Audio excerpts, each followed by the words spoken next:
আমি কি তোমাদেরকে অনার্থকভাবে সৃষ্টি করেছি? না, আল্লাহ সুবহানাহু ওয়া তাআলা আমাদেরকে অনার্থকভাবে সৃষ্টি করেনি।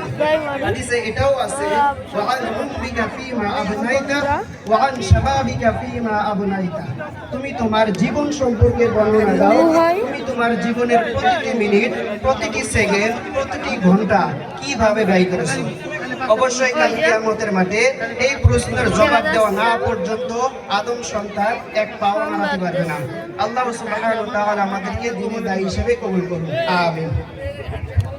ধন্যবাদ জনাব আরিফুর রহমানকে পবিত্র কোরআন থেকে তেলাওয়াত করার জন্য। এই পর্যায়ে গীতা পাঠ করবেন অত্র বিদ্যালয়ের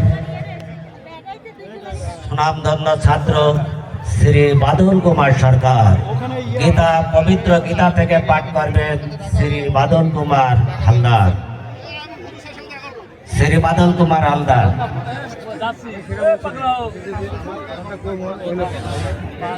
সত্যম শিবম সুন্দরম।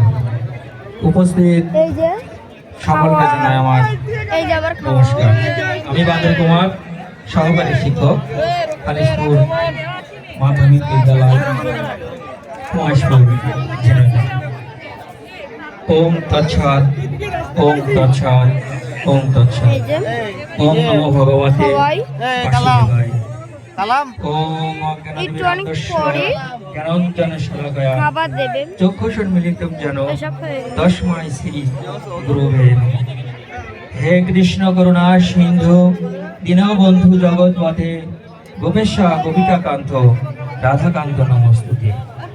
ওম তৎসৎ, ওম তৎসৎ, ওম তৎসৎ। ওম নমো ভগবতে বাসুদেবায়। শ্রীমদ্ ভগবত গীতার ৪র্থ অধ্যায়ে ৭ এবং ৮ নম্বর শ্লোকে ভগবান বলেন, যদা যদা হি ধর্মস্য গ্লানির্ভবতি ভারত